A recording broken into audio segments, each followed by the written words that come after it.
Fala, pessoal!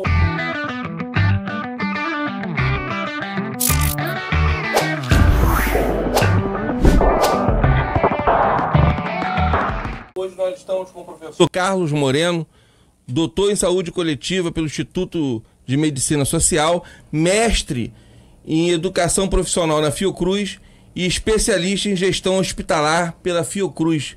Seja bem-vindo, doutor. Doutor Marcinho, que não é especializado em nada. Maíra. Especializado em internet. Você é especializado. Tira a ondinha. Professor Carlos Moreno. Nós tivemos um vídeo recente, uns 2 meses, né?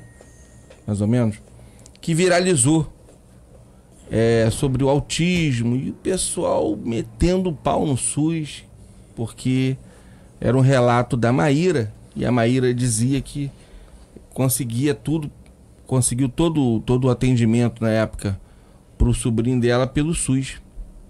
E o pessoal caiu de pau na internet. A internet é terra de ninguém. O pessoal foi batendo no SUS e eu falei, cara, nós temos que trazer alguém que entenda de SUS para a gente poder falar, porque eu andei pesquisando, tem aí parecido com o SUS, mas eu quero que você fale, na Inglaterra, na Grã-Bretanha, tem na França e na Itália, Suécia, mas tudo país que não tem 100 milhões de habitantes. O Brasil tem 210 milhões de habitantes. Eu queria que você falasse um pouquinho sobre o que é o SUS de verdade. O que o SUS representa pra gente? Sim. Bom, o Sistema Único de Saúde no Brasil, ele foi criado em 88, né? Pela Constituição Federal, Constituinte, mas que, na verdade, já era um movimento, né, referente a algumas pessoas, alguns atores sociais que queriam saúde para todos, né? Um sistema universal, algo que já existia na Inglaterra desde 1948, algo que foi proposto na primeira Conferência Internacional de Atenção Primária em Alma-Ata. Saúde para todos até o ano 2000. Essa ideia de um sistema universal e com ênfase na atenção básica seria um sistema de saúde muito apropriado para os países subdesenvolvidos. Então a gente vai ver que, na época, países que tinham a sua hegemonia, como os Estados Unidos, a Inglaterra fica aí uma exceção, mas outros países, eles tinham um sistema de saúde privado. Você compra, você tem direito. Você não compra, você não tem direito. O Canadá também tem um sistema público. O Canadá tem. O Canadá, ele seria um modelo também para os restantes dos países. Um sistema universal. Mas o que difere o sistema universal do Brasil, o SUS, de outros países? Isso. É a própria administração, né? Eu digo que o que faz diferença para qualquer tipo de gestão pública são pessoas. E a gente vai falar dessa questão da formação profissional que está responsável para fazer a gestão local. Então, quando você cria o SUS, aqueles atores, né, eles vêm com o movimento da reforma sanitária. Aí a gente pode dizer que a proposta não era só de um sistema universal, um sistema de saúde para todos, porque você já tinha o INAMPS, o INPS, né? A gente pode bolar, na verdade, o SINPAS, que é o Sistema Nacional de Previdência e Assistência Social, em 77, né? Ele vai ser extinto, né, com a entrada do SUS em 90. Mas você tinha ali quem era trabalhador tinha direito aos benefícios de assistência à saúde. Tinha uma carteirinha, né? Tinha carteirinha, lá tem a carteirinha do NPS, né? E você tinha uma pessoa que estava fora disso, que era o trabalhador do campo, as pessoas que não tinham trabalho, né, desempregado. E você começou a pensar num sistema universal, mas não só porque o Brasil pensou, mas porque muitos, né, pensaram no mundo inteiro de fazer um sistema universal, e principalmente para os países subdesenvolvidos. Então, você tem esse movimento reformulando a Constituição Federal, a Constituinte, que vocês, né, em 88, e você tem lá o capítulo 2, Saúde, falando da saúde, o direito de todos, o dever do Estado. Então, o sistema universal ele começa como um Estado provedor dessa assistência à saúde. Só que a saúde não vai ser entendida como uma medicina assistencialista, que muitas pessoas entendem assim. Eu preciso do SUS porque eu estou com uma dor na barriga. Eu preciso do SUS porque eu estou com dor, acho que dor no peito. O SUS não é só uma medicina assistencialista. E isso ainda está muito, mas muito forte na cabeça de todo mundo. Se você perguntar a uma pessoa, você quer um atendimento médico público? Ah, estou precisando porque eu estou com uma dor na perna. Agora, se eu falar que o SUS ele não é só a questão fisiológica, patológica, e sim, envolve renda, envolve moradia, envolve atividade física, envolve uma série de fatores ambientais. Então você entende a saúde como algo orgânico da sociedade.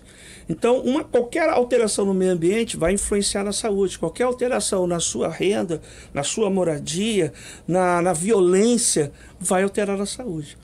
Então, o primeiro passo, acho que as pessoas não entendem que o sistema de saúde não é só para cuidar de doença. Tanto é que o saneamento básico, quando você saneia uma cidade, você elimina 98% das doenças conhecidas. Sim. Emílio Ribas, Carlos Chagas, Oswaldo Cruz, vou botar aí no início do século XX, 1900 alguma coisinha, já fazia uma reforma, um pensamento de reformar todo o saneamento do Brasil. Você imagine que naquela época as pessoas jogavam esgoto na rua, né? Isso era normal. Bebiam água de fossa, né, de poço perto de fossa. Então tinha uma série de condições ambientais de saneamento público que afetava na doença, e até hoje. Você tem moradias que não tem vaso sanitário dentro de casa. Até hoje tem isso. Então, bom, mas vamos voltar na questão da saúde. E o sucateamento do SUS? Sucateamento. Por que a gente tem esse sucateamento? Por que nós temos... recentemente saiu alguns escândalos sobre hospitais federais no Rio e tal. Que o Rio, como era a capital... ela acabou herdando vários hospitais federais. Sim. Bom Sucesso, Papapá, Andaraí. E esses hospitais caindo aos pedaços, os servidores caindo aos pedaços e tal.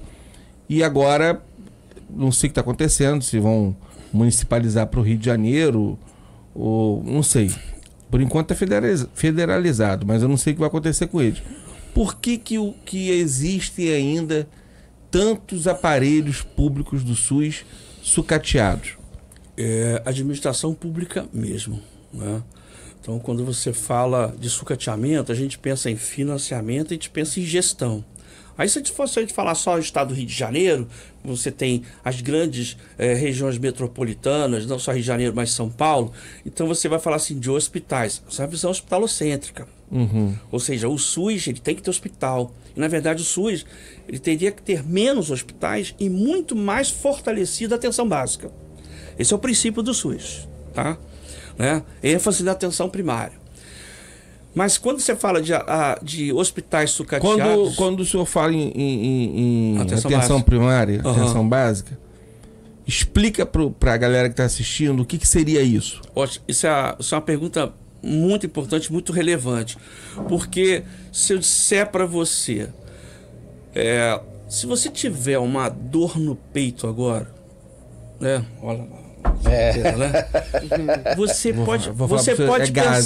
pode pensar mil coisas. Gases, vou meter gases. Vamos supor que você seja uma pessoa dependente do sistema público. E você está na sua casa lá, meia-noite, e fala, tô com uma dor. O que você pensa? Você vai aonde? Para pronto-socorro. Hoje é o quê? Unidade de pronto-atendimento, UPA. Isso existia antigamente? Sim. Existia antigamente pronto-atendimento. Né? Aí você foi atendido lá, tomou um remédio, passou a dor. E aí? O que você faz agora? O certo seria procurar a causa, né? Com quem? Num posto, né? Num posto de saúde. O posto de saúde existia? Não. Há muito tempo existia posto de saúde. Mas era pouco. O que a população quase não sabe é que existe uma equipe de saúde da família que tem você como cadastrado.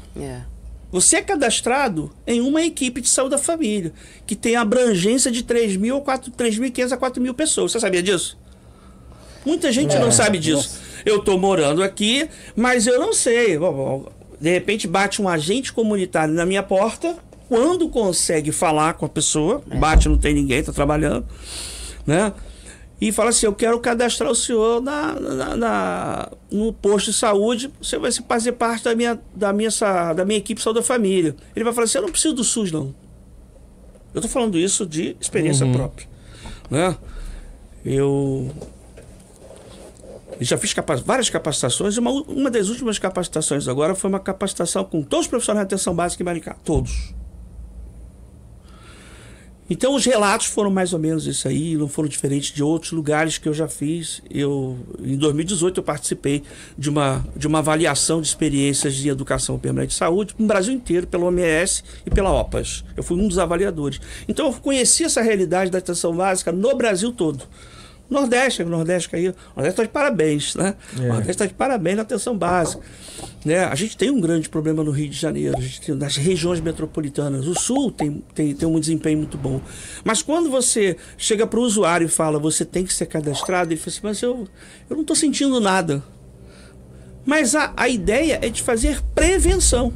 Então, se esse usuário ele não sabe quais são as incidências, as doenças, as patologias mais incidentes para uma faixa etária, eu chego 45, 50, 55 anos, eu tenho a probabilidade de ter incidência de doenças cardiovasculares é grande.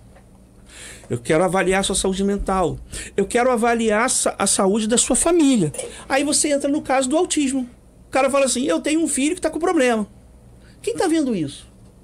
Se o pai e a mãe não levar ou não desconfiar, ou às vezes quando hoje a própria professora às vezes encaminha para o posto de saúde, é um negócio desse, né? Ou seja, parece que o pessoal comeu mosca da atenção básica, não viu esse problema lá na casa, né? Que deveria ter visto. Mas eu consigo conversar com essa família e falar dos direitos que ele tem em relação ao cuidado, não só dessa criança que é autismo, mas eu posso ter uma pessoa que é dependente de química, né? Eu posso ter uma pessoa que foi desempregada e tem um auxílio social. Então tem vários fatores que não é só a questão patológica, mas que eu posso entender aquele contexto. Porque nós temos um complexo de vira-lata muito grande com relação a tudo que é nosso. Assim. Eu acho que o SUS é uma puta de uma conquista. Eu acho o SUS uma referência mundial. Sim. O SUS é uma referência mundial. Sim. Só que as pessoas têm essa mania de, por ser do Brasil, não presta, ou porque a unidade tal está sofrendo com o descaso do poder público e outras coisas. Mas nós sabemos que é uma coisa muito mais ampla e complexa. Você tem ali empresas privadas, planos de saúde, gestores que são donos de planos de saúde e essas coisas todas que querem mesmo que o SUS acabe. Mas aí eu falo para aquele cara que fica endeusando os Estados Unidos da América, os estadunidenses, que lá é maravilhoso, mas se o cara passar mal lá, meu irmão, a conta de hospital dele é absurda, entendeu? Então assim, eu estava lendo aqui em alguns países tentam implementar algo parecido com o SUS. Mas existe alguma coisa comparativa, assim? Alguma coisa que se fala assim, não, isso aqui é melhor que o SUS? Ou esse país aqui exerce uma saúde pública melhor do que o nosso? Como eu te falei com você, o sistema é universal, ou seja, você tem os países latino-americanos e alguns países da Europa, você tem o Estado como provedor. Ele faz a gestão, que é o grande problema de um sistema universal. Quando eu falo para você da atenção básica, o financiamento da atenção básica hoje vem de um fundo nacional que paga o médico de família, paga o enfermeiro, paga a equipe, paga tudinho. É um fundo, você não tem intermediário. É do fundo nacional direto para o fundo municipal de saúde. Você já tem um estado, os estados, com um fundo estadual de saúde que depende da arrecadação de impostos para implementar, que basicamente o financiamento do SUS hoje, o financiamento do SUS são os impostos que você paga. Quando você vai no mercado, você gasta R$1.000, né? 15% ali é para ser implementado na saúde. 15. Doutor, o senhor está me dizendo, o senhor até usou um termo bastante comum, bastante popular, que é a gente está papando mosca. O senhor está dizendo que em qualquer lugar, né, a gente usou como referência o Rio de Janeiro, então vou continuar usando referência. Em qualquer lugar do Rio de Janeiro, a gente tem que deve, né, procurar essa saúde da família, como é que é o nome que o senhor falou? Atenção básica, a Atenção unidade básica, da saúde da família, se a equipe cadastrar. da família, ela tem a responsabilidade de cadastrar todos os usuários na sua área de abrangência. Entendi. Então, onde você mora, por exemplo, aí eu vou fazer uma pergunta, você conhece o seu agente comunitário? Conheço. Ela conhece. Conheço. Ela Você sempre talvez vai lá, não conheça, você talvez Eu não não conheça. conheço. Você não está em Não casa, conheço. você quase não está em Não, casa. mas ela já bateu ele na te, porta. ele te conhece. Você deve estar em casa, ela te falou. Ela me pegou várias vezes. ó. Então ela deve ter agendado algumas consultas para você ou para sua A família, quinta série alguma não saiu de coisa, mim. né? Já te pegou várias Né? vezes? Né? Desculpa. Olha. É só para não Então, perder. assim, as pessoas que não conhecem esse processo, esse fluxo de entrada no SUS, que como eu entro no SUS, a porta preferencial, atenção básica. Então, por isso que hoje, se você fala assim, olha, eu preciso de uma ressonância. Vamos lá, preciso de uma ressonância. Aí você, sabe o que a maioria das pessoas fazem hoje? Você conhece algum médico? Você conhece algum médico? Porque eu tenho que pedir uma ressonância. Exatamente. Dá um jeito lá, eu tenho que fazer uma ressonância. Aí no teu hospital não faz ressonância, não? Exatamente isso. Um político. Um político, É. né? Bom, a central de regulação para o fluxo de atendimento do SUS foi criado, já tem bastante tempo. Então, eu quero fazer uma ressonância. Mas peraí, por que você quer? Quem falou que você tem que fazer? É porque eu fui numa clínica particular e ele falou que eu tenho que fazer uma ressonância. Ou um Doppler, né? De membros inferiores. Estou falando da questão patológica, nem entrando em detalhes de outras questões do SUS que são importantes. Mas aí, na questão mais do povão mesmo, que precisa de um exame e é caro, e ele viu que não tem para pagar, então vou recorrer para o SUS. Isso é muito comum. Aí ele vai procurar os contatos dele. Por quê? Ele não sabe o fluxo. Mas qual seria o fluxo? Eu tenho que estar cadastrado. Eu tenho que me Eu tenho que cadastrar. ser visto pelo médico generalista. Ou seja, eu já tinha que estar sendo acompanhado pelo médico generalista, visto os meus problemas, né? E realmente, se ele indicar uma ressonância ou qualquer outro exame, entra na fila de regulação. Mas demora. Sim. Aí a gente vai falar de administração pública novamente. A coisa não é tão simples. Demora, mas se ele não tivesse ido ali na emergência, quando ele já está quase morrendo... Mas, olha, eu trabalhei... Isso ia chegar, não é isso, Olha, doutor? eu trabalhei em emergência do Andaraí, sou enfermeiro de profissão, trabalhei em emergência do Andaraí. Eu trabalho no SUS, eu trabalho na rede pública antes do SUS ser implementado, desde 88. Então eu trabalhei em várias emergências, chefiei emergência, né? E a gente vê que a maioria dos casos de emergência, você acha que é trauma? O que você acha que tá? O que você acha que aparece mais na emergência? Pessoa quebrada? Deveria Trauma? ser, né? Não. O que é? Não tem ideia. Descompensação metabólica. Descompensação por diabetes. Ele vai descobrir que é diabético naquela hora. E todas as descompensações cardiovasculares. Pressão alta. Porra, cara. A maioria dos casos. Isso não estou falando porque a minha experiência, Crise de não. ansiedade. Você pega uma estatística das maiores incidências das emergências públicas são problemas cardiovasculares e problemas de descompensação metabólica, vão botar diabetes, poderia açúcar. estar Tá sendo acompanhado. Na atenção básica. Acompanhado na atenção básica. Mas só que você tem Aí você sobrecarrega o sistema. muito dinheiro. Quanto é um dia, uma semana de uma pessoa que tem que fazer um cateterismo dentro de uma terapia intensiva? É muita grana. Então, assim... Mas, então o senhor acha então o seguinte: falta informação. Que muita coisa aqui, por exemplo, eu me acho um cara informado e muita coisa eu não sabia. Não, Falta André. informação. Primeiro... Falta vontade do poder público em informar. Sim, Também isso foi uma acho. coisa certa. Eu, assim, esses anos todos que eu dou aula, quando eu faço pergunta para as pessoas, assim, você já foi em alguma reunião do Conselho Municipal de Saúde do seu município? Mas o que é isso? É isso aí. Não, nunca fui. O que a gente discute lá? A gente discute todas as possibilidades de processo, de possibilidade de reformulação de um plano municipal de saúde para chegar a um plano estadual e um plano nacional. Essa discussão que está falando em relação também à educação, que você tem um espaço instituído, colegiado, deliberativo, que são as comissões, são os conselhos nacionais de saúde, os conselhos de saúde. Então, se hoje você tem um município aqui, São Gonçalo, você tem um Conselho Municipal de Saúde. sai pancada lá, sai.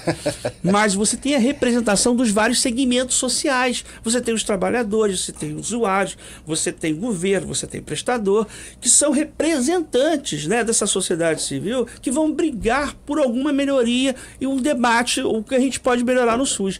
Ah, são espaços que essas pessoas podem ser cooptadas? Sim, pode ser. Você pega um conselho municipal do município Rio de Janeiro, lá no Piranhão, cara, é uma coisa meio complicada. Mas se você pegar um conselho municipal de uma cidadezinha de Minas, que tem 800 e tantos municípios de Minas, de 5 mil habitantes, eu tenho certeza que se discute bem lá.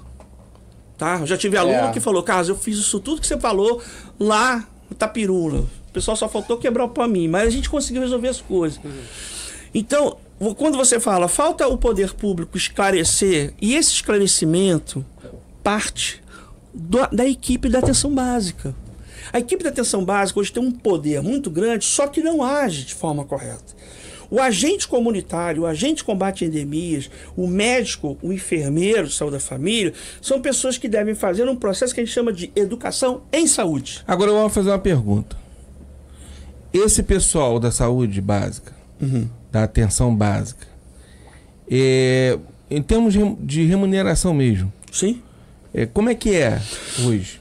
Hoje, eles são bem remunerados, eles estão sendo valorizados? politicamente, o maior contingente dos profissionais da atenção básica é o agente comunitário de saúde, que foi criado em 93. 93, vou dizer 93, porque uma categoria médica que tem milênios não é tão forte quanto o agente comunitário hoje. A categoria de enfermagem, que foi criada também há algumas centenas de anos, não é tão forte como a categoria do agente comunitário. O agente comunitário de saúde, ele entendeu o poder dele e, claro, politicamente, né, se fortaleceu e conseguiu colocar uma lei em 2006, né, que ele fala o seguinte: nós não podemos, o nosso vencimento está na Constituição Federal, artigo 198, mas nós não podemos ganhar, o nosso vencimento não pode ser menos que 2 salários mínimos. Então hoje, qualquer concurso para agente comunitário, o vencimento é R$ 2.800. E tem mais benefício, você vai ganhar 3 e pouco. Aí você fala assim, mas tem enfermeiro ganhando menos que isso? Tem enfermeiro ganhando menos que isso, da atenção básica, Você tem médico ganhando 15 mil reais? Tem. Atenção básica. E você tem outros profissionais.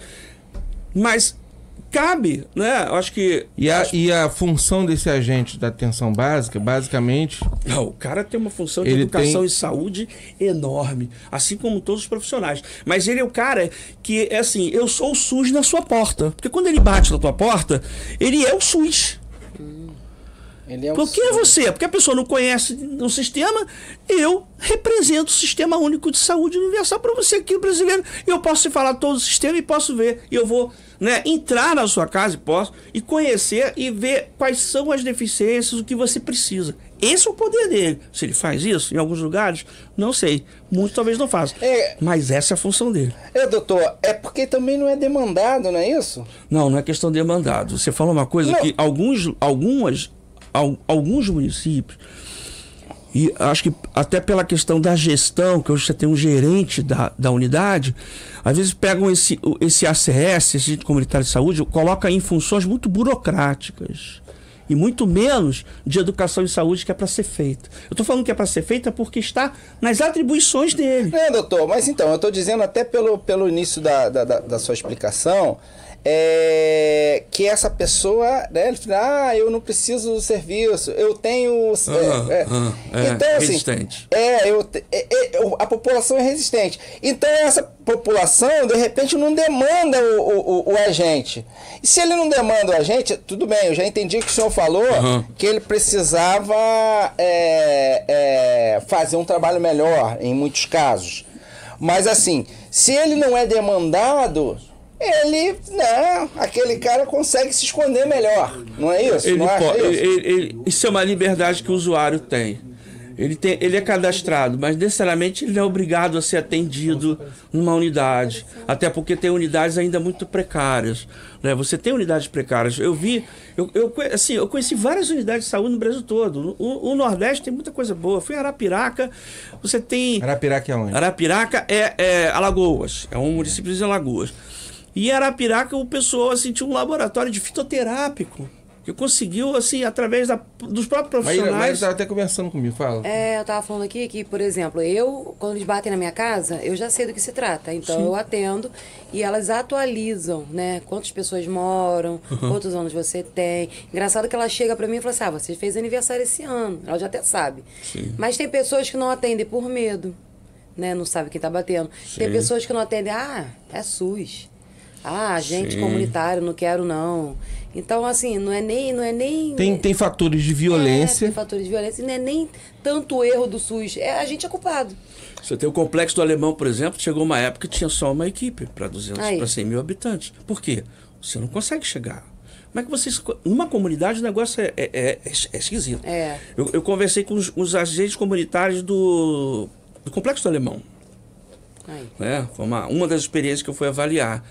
Sabe, assim, são pessoas de dentro da comunidade e que é muito difícil você fazer com que uma pessoa ela fale algumas coisas importantes em relação, por exemplo, uma criança sofre violência doméstica. É complicado. É complicado. É complicado, porque ele sabe que você tem que acionar o conselho tutelar.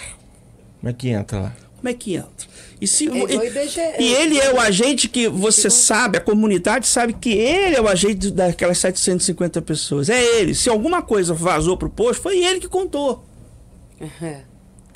Então o cara fica muito refém de muita coisa. Então existe uma flexibilidade no trabalho em áreas de risco. Com toda certeza. Não é alguma coisa muito... Por isso que quando o senhor falou que no interior as coisas já...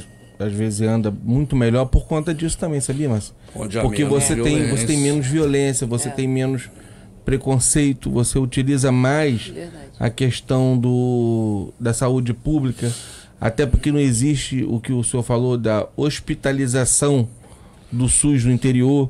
É mais assim, por exemplo, você tem Friburgo como referência para toda aquela região ali de Cantagalo, Cordeiro, então Cordeiro, Cantagalo, então tem que fazer uma saúde básica com muito mais responsabilidade, com muito mais ênfase, e não é feito. Então assim, eu vejo assim, eu acho que o SUS é uma puta ferramenta, é uma instituição maravilhosa, uma conquista do povo brasileiro. É uma conquista nossa, é um orgulho nacional, mas ela é muito mal gerida. Quando você fala em má gestão, aí a gente pode entrar num debate, assim, até para depois, sobre as organizações sociais de saúde. As OS entraram na gestão da atenção básica já há bastante tempo. Não só aqui no Rio, mas em São Paulo, em outros lugares. Então, quando você passou, o governo federal, 96, 98, foi Fernando Henrique, que ele deu a possibilidade de cada governador de estado reconhecer uma ONG como uma organização social. E dali ele faz o contrato de gestão para a gestão de unidade. Então você teve algumas, eu não vou ficar falando o nome aqui de algumas OS, mas que comprovadamente houve desvio de dinheiro. A coisa foi tão comprovada que um estudo da Alerj aqui no Rio de Janeiro, e também na Conferência Nacional de Saúde, isso foi comprovado que as OS foram ineficazes.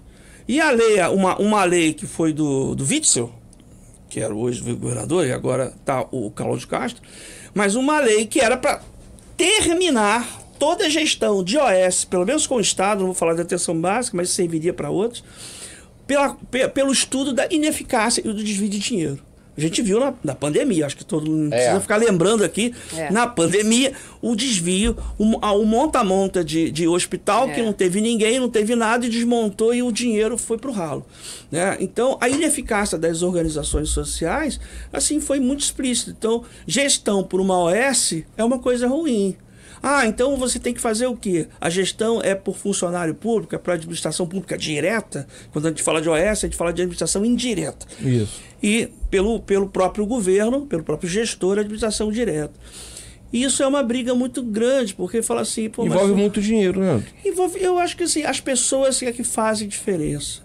E é um outro assunto que a gente pode falar de formação profissional no SUS. O Aí, SUS aí nós vamos ter que entrar na questão da Mas, humanização. o SUS, ele é responsável pela ordenação e formação de profissionais na saúde. Ele é responsável.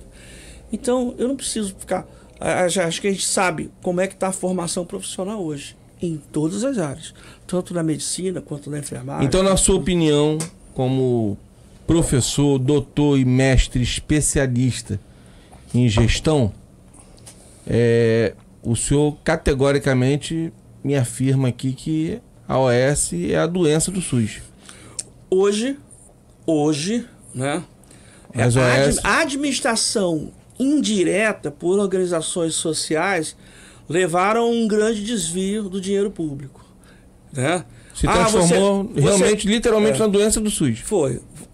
Quando a gente fala assim, o pessoal fala assim, mas o SUS vai acabar, querer acabar com o SUS. Não, o SUS é o melhor pagador.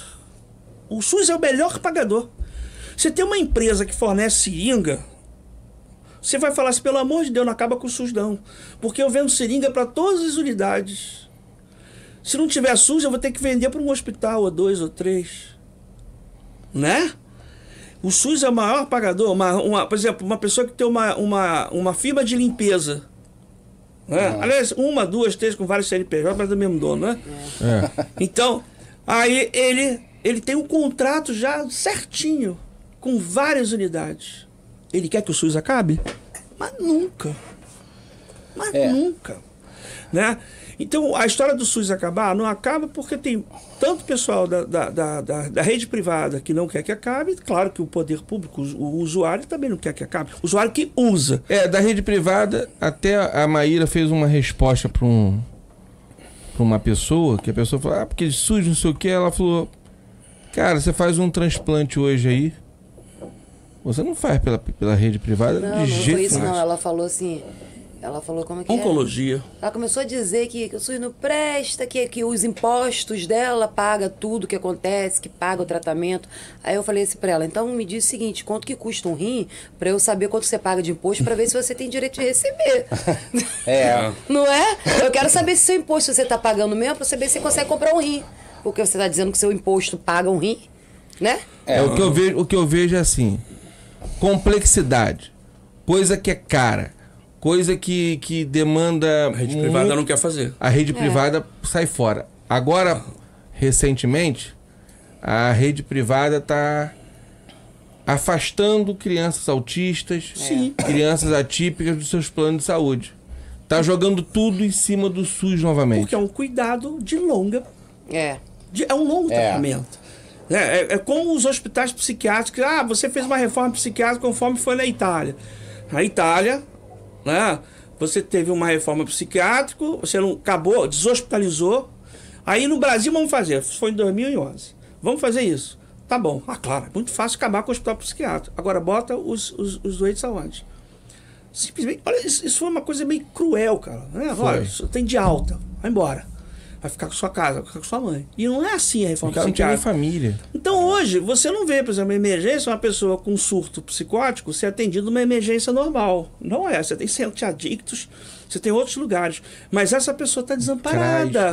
Né? O cara com surto psicótico por overdose, ele não vai na emergência pública, porque sabe que tem um policial de plantão.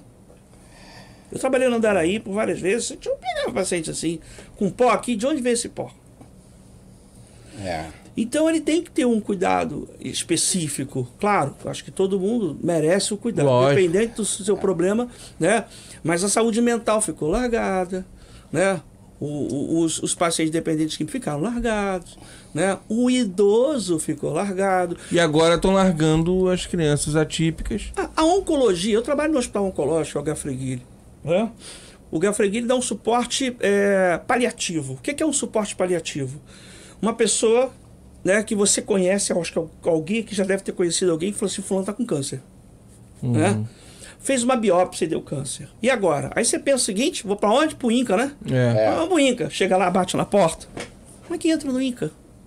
O INCA é uma unidade que você tem pessoas já cadastradas fazendo acompanhamento. Aquela história lá atrás. Não é nem só na atenção básica, porque isso foi uma atenção básica oncológica, começou com as pioneiras sociais do Brasil. Mas é difícil você entrar para fazer um tratamento oncológico no INCA se você foi visto por uma unidade aqui, um hospital aqui, começou alguma coisa. Você não entra no INCA. Aí aquele câncer, não é? Você fala assim, ué, mas como é que eu vou fazer agora quimioterapia e tal? Isso é um gargalo. A incidência de câncer de colo, a incidência de câncer de pulmão, a incidência de... Isso aí é muito grande. E a rede não suporta isso. A rede privada também deixa meio de lado o paciente oncológico. Só quem tem muito dinheiro, às vezes, faz um tratamento quimioterápico nas clínicas privadas. Né? Que às vezes você vê nas entrelinhas do seu plano de saúde, né? Você tem que pagar. Entendi. Ah, eu tenho que fazer um cateterismo, eu tenho que botar um stent. Não, mas aqui não dá direito a órtese sem prótese. Então você tem que pagar 15, 20 mil para um stent. Eu não tenho dinheiro. Eu já vi isso, trabalhei 6 anos em emergência cardiológica e o cara assim, eu não vou, só se eu vender meu carro. Então você vende. O médico falou, você vende, porque senão você vai morrer. Meu Deus. A rede privada também tem essas deficiências. Quando a gente fala de rede privada, fala assim, o que é melhor, privado ou público? Você pega a privada, você faz um nível lá no alto. Né? Você pega rede DOR, né? Você não pega as 300 outras redes privadas que só te vendem um plano e não te dão nada. Então, assim, serviços que são degenerativos para a pessoa, a parte oncológica, a gente tem isso no SUS. Eu sei que eu trabalho há 30 anos do Gafré, e eu vejo esses pacientes com um tratamento oncológico que ele não teria numa rede privada. Ele não consegue ter uma rede privada. Doutor, eu estou aqui pensando aqui, que eu estou estupefato. Eu estou assim, nossa, como eu sou desinformado. E a gente vai dar a volta e vai bater sempre no mesmo problema. Um dos maiores problemas, se não o maior do Brasil, é a desinformação, é a falta de educação. Educação e saúde. Isso que eu ia perguntar. Existe algum projeto em andamento dessa educação, fazer uma ligação com a saúde e desde da educação básica isso já ser fomentado, já ser trabalhado? Como que é isso? Olha, eu até tentei colocar isso em Maricá, né? Mas eu tive que sair. Mas de qualquer forma, em outras regiões de saúde, onde você tem a divisão de atenção básica, existe sim essa vontade de fazer educação em saúde. E eu falo isso, a minha tese de doutorado foi em cima de educação permanente em saúde, é uma coisa que eu falo há muitos anos. E você tem que realmente reformular, né, a questão do atendimento com esse processo de educação em saúde com os profissionais de atenção básica. Então, quando um médico te atende num consultório lá da unidade de família, ele vai te falar algumas coisas, não só te dar o remédio, não só te resolver aquele problema específico, mas ele vai ser um educador. Ele vai falar 1, 2, 3, 4, 5 vezes, toda vez que vê. Olha só, o fumo é prejudicial. Atividade física é importante, né? A higiene é uma coisa fundamental para você ter na sua casa. Você tem, assim como o agente de combate à endemia, ele vai falar do saneamento, o agente comunitário. Isso você vai falar 1, 2, 3, 4, 5 vezes. Né? Então, doutor, é isso, assim, eu tô...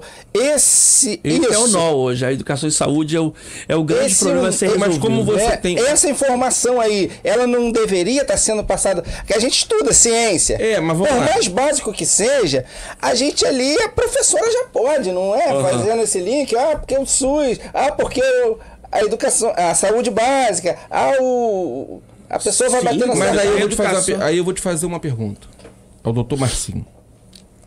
Existe interesse que as pessoas... O gestor. Que as pessoas queiram. Então. Sabe por que não existe interesse? Porque enquanto houver OS, vai bancar as campanhas políticas. Bancando as campanhas políticas, eles vão fazer esse trabalho de deterioração do SUS tranquilamente. Porque para eles é interessante manter a galera sobre a tutela deles ali, um amigo que vai conseguir um exame, eu não sei quem, que o agente comunitário lá é a serviço do vereador fulano, do deputado cicrano e tal. Então, assim... Essa engrenagem, o que você tá querendo? conhecida. O que você está querendo, que é uma junção da saúde com a educação, ela existe, a saúde com a política, não com a educação.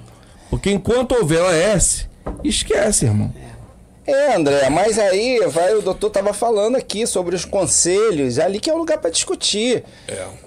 Hoje entende? o povo não sabe. O povo não conhece esse espaço colegiado que se debate, que se resolve, tenta se resolver algumas coisas que são os conselhos municipais de saúde. Eu falo isso porque os meus alunos, eu falo com eles, vocês já foram a algum conselho? Sabe? Não sabe. Né? Então, isso para a população que mal sabe onde é a unidade básica, ele mal sabe onde é, ele só vai quando sente dor, né? Já vou procurar a unidade básica de saúde, já vou procurar os agentes comunitários. Mas eu acho que hoje os agentes comunitários, acho que até pela questão, não vou dizer assim, o fortalecimento dessa categoria está tão grande e eles têm uma responsabilidade enorme de educação e saúde. Enorme. Não é o cara do hospital, porque o cara do hospital ele fala assim, chega no hospital de gestação de alto risco, que é o Azevedo Lima, você conhece ali, né? Sou 22 anos lá. Então, aí chega uma gestante... Doutor Carlão, desculpa, é multi-homem, não tinha aquele desenho? Ele já trabalhou em todos os lugares. Operador de saúde, já trabalhei em tanta coisa, você não posso imaginar. Mas aí você fala assim... Deve ter visto cada absurdo em emergência. Eu chefei aquela emergência do Azevedo Lima, né? Tanta gente entrando com cenoura. Muita. Aí você fala assim, você fez o pré-natal? Eu não fiz pré-natal nenhum. Você deve ter visto alguma mulher que falou assim, eu nunca fiz pré-natal. Eu já ajudei várias aí. Não fiz pré-natal. Por que eu não fiz pré-natal? Por que eu nunca fui abordada por uma equipe de saúde da família? Não sabe que ela está gestante e ela vai ter uma gestação de alto risco para desenvolver uma pressão alta ou alguma outra coisa, e vai parar numa unidade. E às vezes tem uma morte materna. Sabe o que elas fazem no final da gravidez? Tipo assim, não acompanharam mal e porcamente. Aí falam assim, não, eu tô arranjando dinheiro que eu vou nesse hospital matadourozinho, eu vou ter lá. Porque eu tô com medo de ter pelo público. Pelo SUS, não conhece. Não conhece, tem medo. A minha esposa é enfermeira obstetra, faz um parto humanizado no Conde Modesto, que você vai ver, você fala assim, nossa, isso é SUS? Aí. Não parece. Eu queria, assim... Falou o nome do hospital, vai encher lá, ó. Encerrar e falar o seguinte pra vocês. O SUS é um orgulho. Você... Posso chamar de você? Pode, eu vou. É um orgulho como profissional, entendeu? Deu aulas aqui.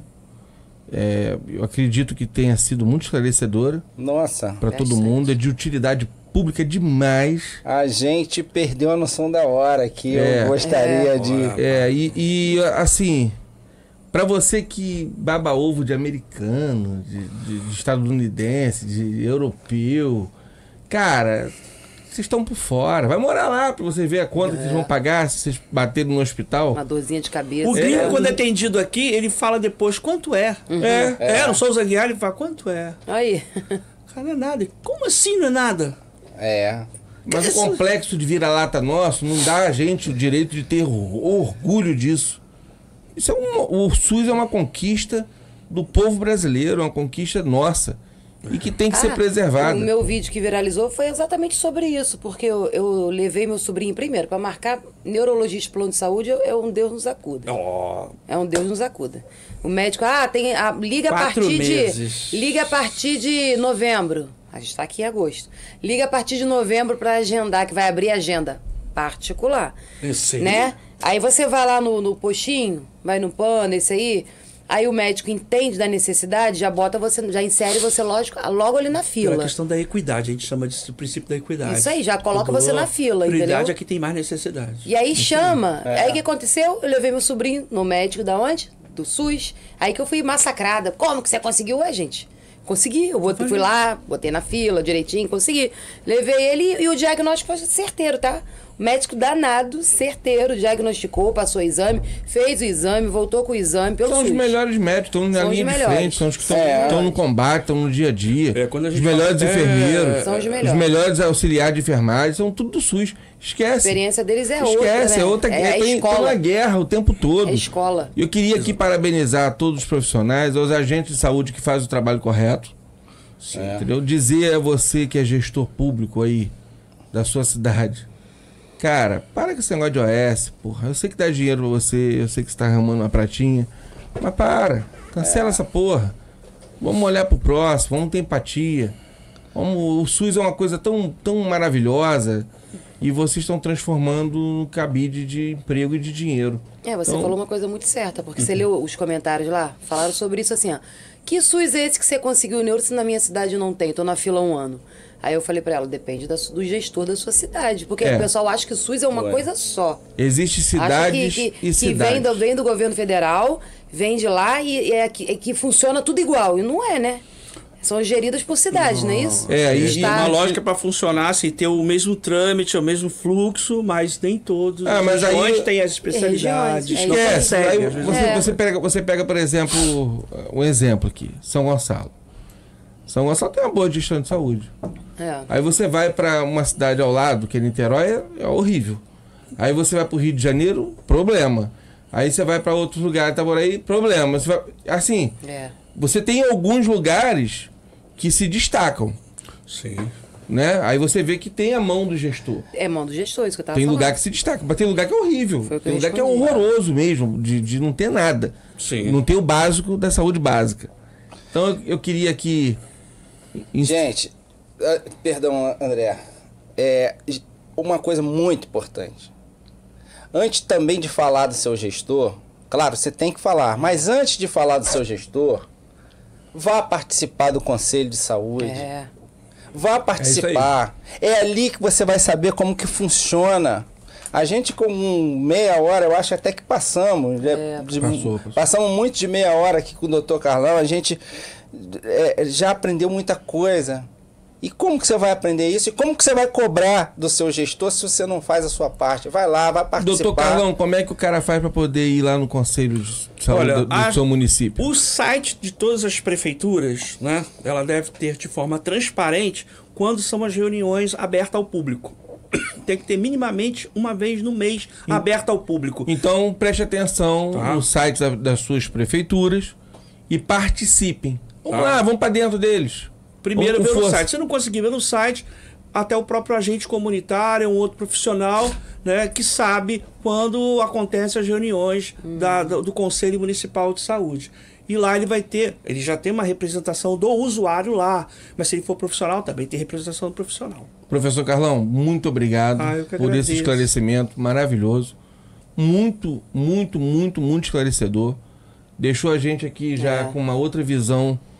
Eu já tinha uma ideia do sendo positivo. Eu- A deu gente uma já outra- estava defendendo, já né? estava defendendo sem... Agora com base. Agora com conhecimento de Agora causa. nós estamos com mais base. Falamos tanto de saúde básica. Né? Que nós estamos agora nós estamos com a saúde Fizemos básica. um curso aqui. É. O senhor vai dar o diploma pra gente quando? Né? Eu dou aula de SUS para concurso. O senhor dá aula de... Desculpa, deixa ele falar. O senhor dá aula, De SUS para concurso há mais de 20 anos. mas o senhor... Aí, vamos lá O fazer senhor um dorme festival. quando? Tá lá no Instagram lá. Dorme no dia do plantão. Aí não, tô brincando. Ó, ficamos aqui com mais um flopado. E obrigado, segue lá. Tamo Obrigado, junto. gente. Valeu, Obrigado, doutor professor. Carlão.